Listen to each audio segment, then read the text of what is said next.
2 of the Springfield 3. I don't know where I was last night.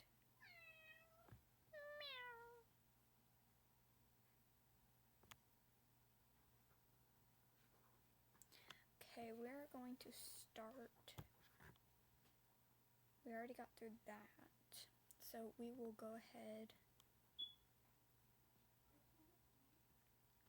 We're going to start at June 7th, 1992. The following day, around 9 a.m., Kirby and her boyfriend, Mike Henson, visited the house after Streeter and McCall failed to show up at her home.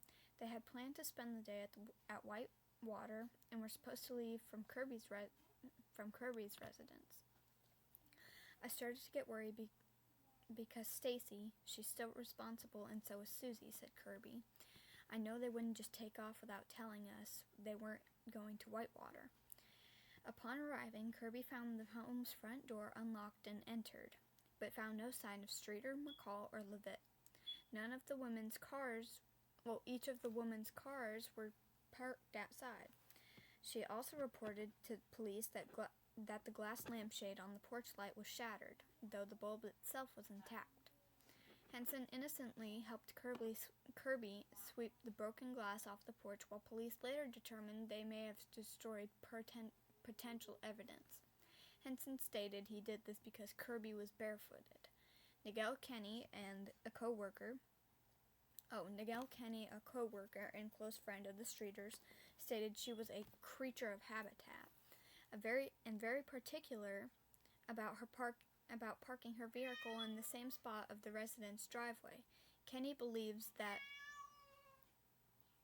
because Streeter's car was not in the carport as usual, someone else could have possibly parked in her spot when she and McCall arrived before dawn on June 7th. Inside the house, Kirby and Levitt and Streeter's dog, a Yorkshire Terrier named Cinnamon, who appeared agitated as they were leaving the residence. Kirby answered a strange and disturbing call made from an unidentified male who made sexual innuendos, innuendos. She hung up the phone immediately and received another call of sexual nature, again hanging up the phone. The calls were jarring when she remembered Streeter complaining about prank calls at the residence since moving in with Levitt in the spring of 1992. According to Springfield Police Department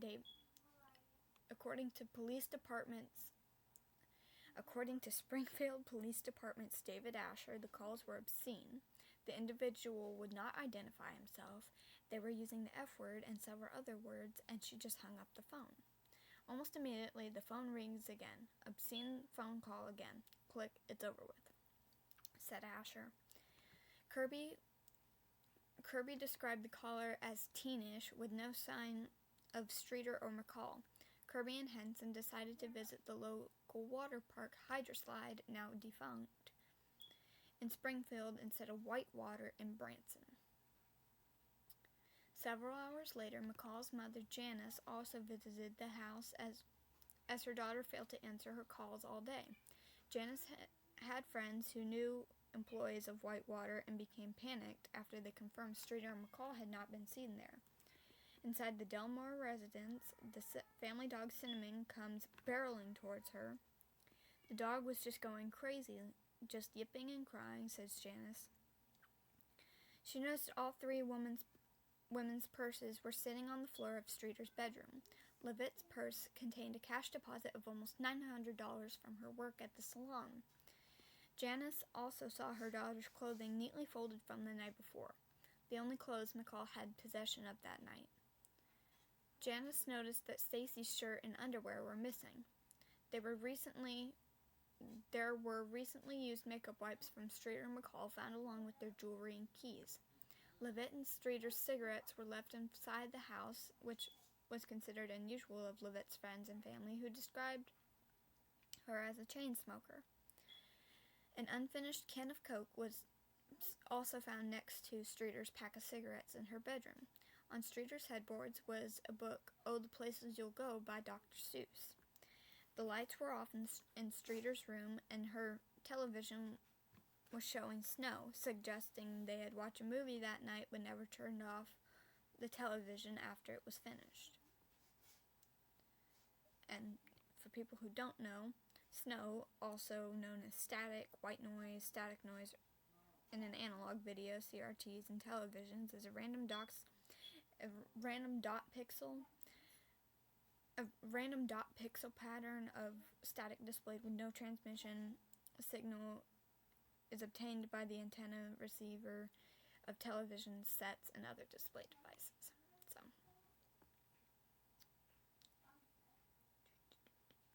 anyway, back to this.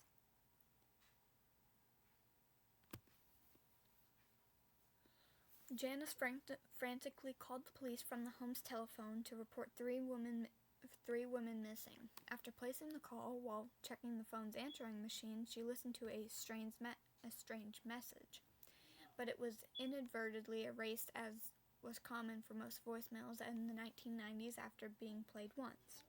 Police were very interested in the call and believed it may have contained a clue.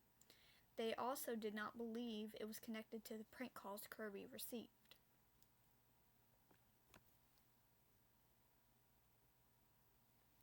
McCall's parents contacted police in reference to their daughter's disappearance from the Levitt's home more than 16 hours after the women were last seen, and other worried friends and family called and visited the house the following day.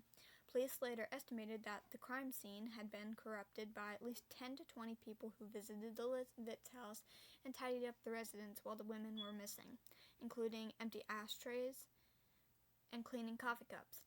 When I arrived, the first thing I noticed were several people in the yard. The door was open and people were coming and going from inside the house. And Springfield Police Department's Rick Bookout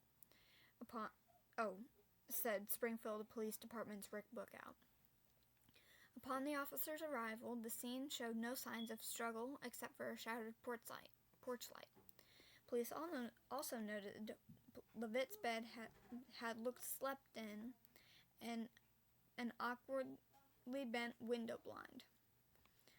All personal property was left behind, including purses, money, cars, driver's license, keys, medicine, cigarettes, and the family dog, Cinnamon, who was most likely the only witness of the women's disappearance. Levitt had a doctor's appointment scheduled Monday, June 8, 1992. She was also scheduled to work later that week at New Attitudes Hair Salon. McCall was scheduled to work on June 8, 1992 at Springfield Gymnastics Center. Streeter was scheduled to work at a local movie theater on Thursday, June 9, 1992 at 4 p.m. None of the women would arrive for these dates.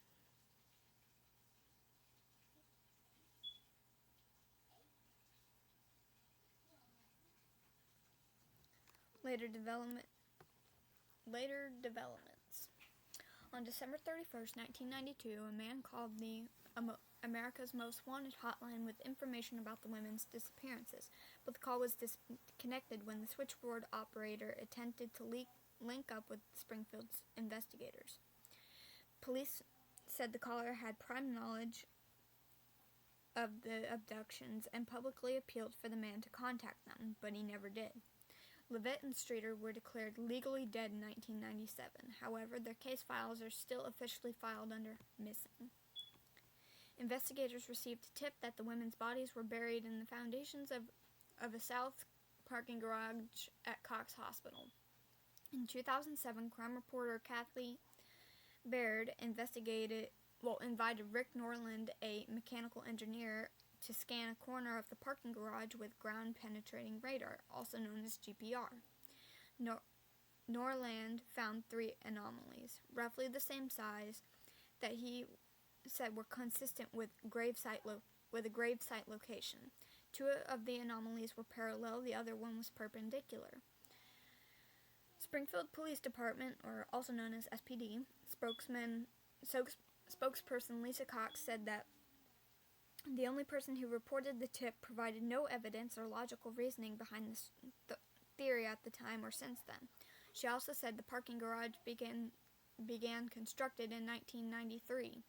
In September 1993, over a year after over a year after the disappearances. Digging up the area and subsequently reconstructing the structure would be extremely costly. And without any reasonable belief that the bodies could be located there, it is illogical to do so. And for those reasons, SPD did not intend to. Investigators have determined this lead to not be credible. Daryl Moore, a former assistant of Greene County Prosecutor's Office, said the tip came from someone who either claimed to be a psychic or claimed to have a dream or vision about the case. If y'all want to look this up, it is called the Springfield 3, and I'm reading this off of Wikipedia. I hope you enjoyed. Have a great day.